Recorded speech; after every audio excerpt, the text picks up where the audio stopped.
Hello friends, welcome to EPG Pathshala.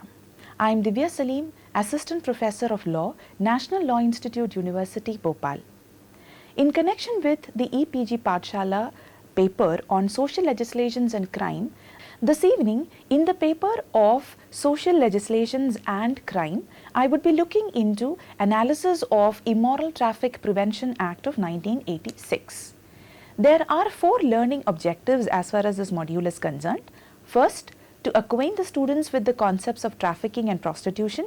2, to inform them of the various laws addressing the concepts. Third, to describe and examine the Immoral Trafficking Prevention Act of 1986 with emphasis on the extent of legal intervention provided under the enactment. Fourth, to kindle an analytical approach to the students to the existing laws, thus enabling them to appreciate the pros and cons of the living law. As an introduction, I would say that prostitution can be cited as an example of one of the oldest professions in the world. Humans have exchanged money and goods for sex for thousands of years, and any society that begins to develop material wealth soon develops some or the other form of prostitution. Prostitution is considered or is clearly stated as the crudest demonstration of societies in which women are to sell their bodies as means of sustenance.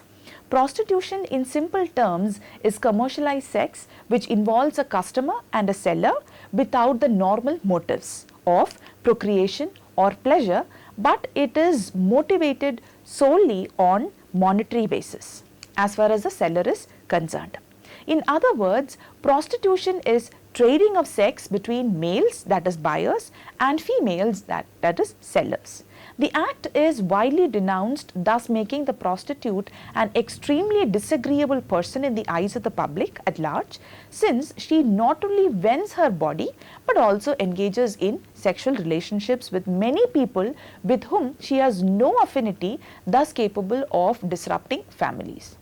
Under the Immoral Traffic Prevention Act of 1986, prostitution has been defined in Section 2F as sexual exploitation or abuse of persons for commercial purposes or for consideration in money or in any other kind.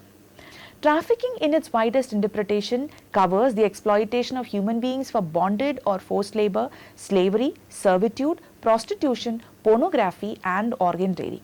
However, as per the Indian law, the term trafficking under the Act of 1986 encompasses the acts of recruiting, transporting, transferring, harboring or receiving a person presumably for the purpose of prostitution until the contrary is proved as amounting to trafficking. This has been given in Section 5A of the 1986 Act. Now here what we find is both the terms have been defined differently, and as far as Section 5A is concerned, it does not include or cover within its ambit any other form of trafficking. It simply looks at trafficking only from a sexual exploitation purview. It does not cover any other form of exploitation. We move to the second limb of the presentation, which is history of laws relating to prostitution in India. Now we find that prostitution in India was tolerated during the ancient and the medieval period, and this is clearly reflected from the fact that there existed no law or rules prohibiting or controlling prostitution during that time. The very first legislation was made during the British era, which is the Contagious Diseases Act of 1868, under which power was given to the authorities, that is the executive authority, to identify and register prostitutes in a region, to mandatorily inspect them for venereal diseases, and if found having contracted with such disease, confine these prostitutes until cured in locked hospitals. Because of widespread agitation, this legislation was repealed in the year 1888. The impact of this legislation, however, has been much higher. It for the first time created in the minds of the general population that prostitution is a detestable profession, and secondly, it paved way for penalizing this particular act by making it as a criminal offence under the substantive criminal law.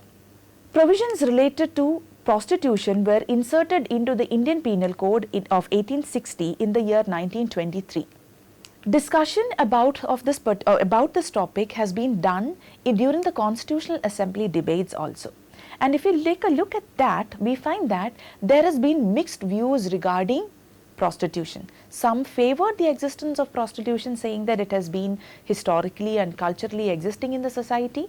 Some, on the other hand, favored the idea that it is a social menace and there are, considering health reasons, it should be eradicated and therefore it must be considered as a penal offence. Moving on to the next aspect of the presentation, which is India's international commitments on prevention of prostitution, under which I will be stating the international conventions of which India is a party.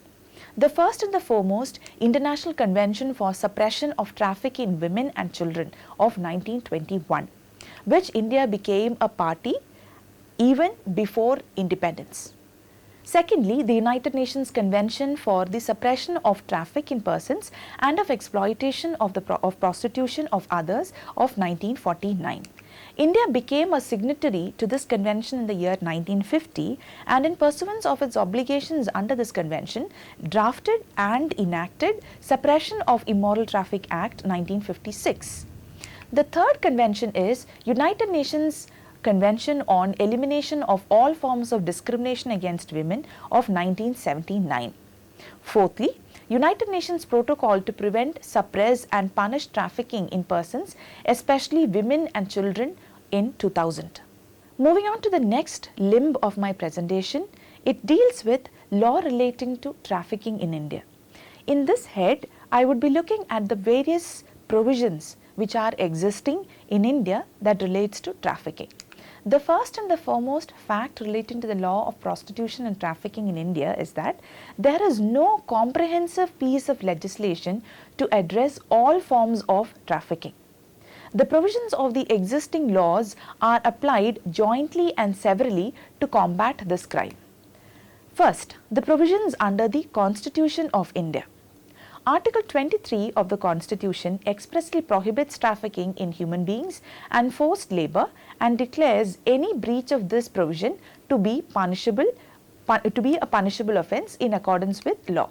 Second is Article 39, which expressly lays down that childhood and youth should be guarded against material and moral abandonment. This provision may be used to cover child trafficking and prostitution. Coming to the second head, which is provisions under the Indian Penal Code, which is starting with section 366A. It talks about procuration of a minor girl, under which what the section reads is, whoever induces with knowledge or intention that a minor girl would be forced or seduced to illicit intercourse within India is said to commit an offence. The next provision is section 366B. Section 366B talks about importation of girl from foreign country.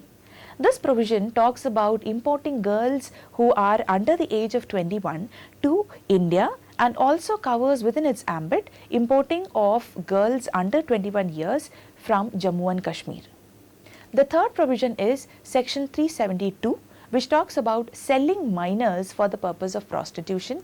Section 373, which talks about buying minors for the purpose of prostitution. Now, both these provisions talk about the meaning of the term illicit intercourse. However, the term prostitution, even though it is used in both the sections, has not been defined anywhere. Now we move on to the changes which has been introduced into the Indian Penal Code by the Criminal Law Amendment Act of 2013. 2013 Criminal Law Amendment Act brought about substantial changes regarding immoral trafficking as far as the Indian Penal Code is concerned. It for the first time defined the term trafficking as under section 370 as recruiting, transporting, harboring, transferring or receiving one or more person by threat or force or any other form of coercion or by abduction or by practicing fraud or deception or by abuse of power or by inducement, including the giving or receiving of payments or benefits in order to achieve the consent of any person having control over the person recruited, transported, harbored, transferred or received commits the offence of trafficking. Now what we need to note here is that the text of the section is verbatim of the Palermo Protocol, which India became a party to, and therefore they have adopted the exact definition here. Now the interesting factor as far as section 370 is concerned is the meaning of the term exploitation. And the meaning includes physical, sexual, slavery, servitude, forced removal of organs. So the next provision is section 370A, which talks about exploitation of a trafficked person, and in this provision a lot of emphasis is paid on trafficking of minors, and higher amount of punishment has been prescribed for the same. Moving on to the fifth part, which is protection of children from sexual offences under the Act of 2012. Aside from the substantive criminal law, another enactment which comprehensively addresses sexual exploitation of children, including them for pornography, is the Protection of Children from Sexual Offences Act of 2012. Although the statute does not specifically deal with trafficking of children, it can effectively be utilized to deal with abuse faced by child victims of trafficking. Coming to the next head, which is the main legislation on the subject, that is the Immoral Traffic Prevention Act of 1986. The first legislation on the subject was the Suppression of Immoral Traffic Act of 1956.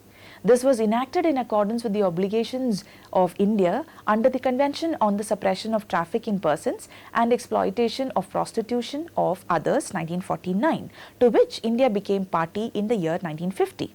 The statute was further amended in the year 1986 and retitled as the Immoral Traffic Prevention Act, which is otherwise known as ITPA. The major change that has been brought about is in the title. We find the word suppression which was there in the 1956 Act, being changed to prevention. The key role was played by CEDAW, that is the Convention on Elimination of Discrimination Against Women of 1979, to which India became a party in the year 1980. Further, in Immoral Traffic Prevention Amendment Bill of 2006, many changes were introduced, however, it lapsed. Coming to the fifth limb of my presentation, which is the analysis of the Act. On analysis of the Immoral Traffic Prevention Act of 1986, one would come across its merits and shortcomings, which can be broadly laid down as follows. First, legislative ambit. The usage of the word immoral has been considered as very much controversial. It gives us a doubt as to whether there could be something known as a moral trafficking. Everybody knows that when it comes to trafficking, it is considered as immoral. So then, why the use of the word immoral before the word trafficking? Through the 1986 amendment, the expression persons saw its way into the definition of the term prostitution instead of women and children, making it gender neutral. However, that raises a question. Even though this legislation has been made gender neutral to cover even male prostitutes, how many cases has happened where there has been a legal intervention in the case of male victims? Again, the enactment not only criminalizes most form of sex trafficking, but also criminalizes certain transactional facets of voluntary trafficking, for instance, soliciting. Trafficking of persons has been addressed only as an act related to prostitution and not as an explicit offence under this legislation. The enactment deals with trafficking only with respect to prostitution, leaving the other intentions of trafficking such as child labour, forced labour or household labour, or even for that matter organ harvesting, out of the legislative ambit. By the present definition, the term prostitute means a person who sexually exploits or abuses another for commercial, that is monetary gain or gain in kind. The people who are abused or exploited are the victims of prostitution, who unfortunately are featured peripherally in the Act. Adopting the modified definition of prostitution, the entire enactment is completely ambiguous.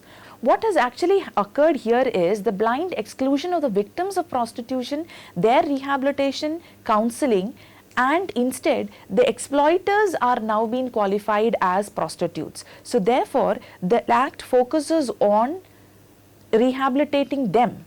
Thus, the present act is completely confusing by excluding the actual victims out of the purview of its ambit, and on the other hand giving lot of emphasis on the perpetrators. The second part of the pros and cons of the act would include legislative policy. Here I would say that this act only prevents and regulates prostitution. It does not prohibit prostitution. So therefore, prostitution cannot be prohibited as of the existing law existing in the country today. Underlying legislative policy in the legislation is not abolition or prevention of prostitution or trafficking, but specifying certain activities which are associated with commercialization of sex. The reaction of law to a particular conduct may be complete prohibition, regulation, repression, or complete tolerance. The Indian legal system chooses to adopt the third means with respect to prostitution. By adopting repression, Indian legislation on trafficking forbids blatant manifestations of the act. It proscribes prostitution in public places, seducing or soliciting, as well as custodial seduction for the purpose of prostitution. The present Indian approach towards prostitution is one of tolerance, as being a prostitute is not an offence if operated in an independent and clandestine fashion. What this legislation tries to penalize or punish is soliciting or prostituting in open space. So therefore, the necessary interpretation has to be, if the same offence is done independently and in a clandestine fashion, it would not attract any form of penalty. Next, it creates illogicality, as on the one hand, the act practiced without attracting public attention stands valid, but the participation of any third party, that is pimps, suppliers, brothel keepers or proprietors, makes it completely illegal. The necessary implication of such an approach creates a space for subjecting the victims, that is women specifically, involved to all forms of violence, abuse and exploitation, giving an impression that this law treats the women involved as deviant and therefore abhorrent. The next key feature that I would be focusing is Immoral Traffic Prevention Act as a social welfare legislation. The enactment is not completely penal, but also provides for social welfare. It provides rehabilitation and correction of offenders found culpable of the offence. The rehabilitative measures include creation of protection homes and corrective institutions for offenders. In this context, we need to refer to Section 10A. Section 10A deals with the detention of the female offender in a corrective institution in order to be rehabilitated. The provision features her detention if from her character, physical, mental and overall health, it appears that detention for a specified term under instruction and discipline are conducive to her correction. Now there is an irony as far as this provision is concerned. The Act calls itself gender neutral, but when it comes to corrective institutions, the provision is gender specific. It talks only about correction of women prostitutes.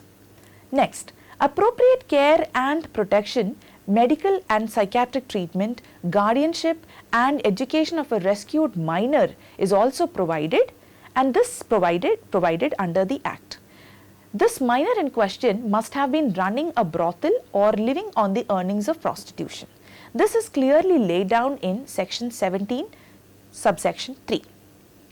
It is also extended to persons carrying on or being made to carry on prostitution too, who on application to the magistrate may be moved to a protective home and provided care and protection by the court.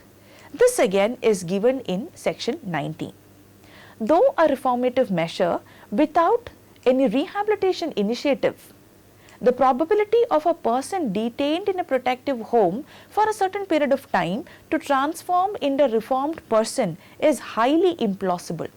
Moreover, the statute is silent on whether once released from detention, they would continue to be monitored. The focus remains only on the perpetrators. that is the exploiters of prostitution, and not on the actual victim of prostitution who deserve rehabilitation and counseling, and above all monetary assistance in starting life afresh. The next point in this topic would be the acts which are penalized. The penalized acts include the act of keeping of a brothel or allowing of premises to be used as a brothel, which is covered in section 4, living on the earnings of prostitution, which is covered under section 5, procuring, inducing and taking persons for the sake of prostitution, and detaining a person in premises where prostitution is carried, which is covered in section 6. From these provisions, the incongruity is clearly evident. It is complete when rehabilitative and reformative measures are offered to the same perpetrators, and one is forced to wonder as to the effectiveness of treating a socio-economic offence like prostitution with measures such as probation. The act penalized does not include customer's rule. Now we all know that prostitution would not continue to exist unless and until there is a customer. And if customers are punished or brought under the ambit of the act, there are arguments which say that prostitution cannot be curbed, and certain versions which say that prostitution can be curbed. The next factor is authorities formulated for implementation of the act. Special police officers and trafficking police officers have been provided as the implementation authority of the act. Special police officers and trafficking police officers are being vested with special powers to conduct search even without warrant and rescue the victims of prostitution who are kept in an alleged brothel. Now, it is highly doubtful as to how far such a post has been created in almost all the states of India. The next factor is the speedy disposal of cases, for which the Act stipulates that there has to be special courts set up, which is to be presided by a judge not below the rank of a judicial first-class magistrate or a metropolitan magistrate. These courts may be set by the state government as well as by the central government. It is highly doubtful as to whether any of such courts have ever been created within the country. All such proceedings are to be held in camera, and the judges are empowered to order removal, rescue and eviction of prostitutes, direct custody of rescued persons as well as closing down of brothels. Misunderstanding has been caused by the new definition of prostitution. It is quite evident. As said earlier, there are very few states which have actually established these courts, and therefore the success rate of speedy trial provided to cases which have been brought about under this act is again highly doubtful. To summarize my presentation, I would say that there are certain aspects which are very positive as far as the legislation is concerned, but majorly the chief drawback of this legislation lies in the fact that it does not address the actual victims of prostitution.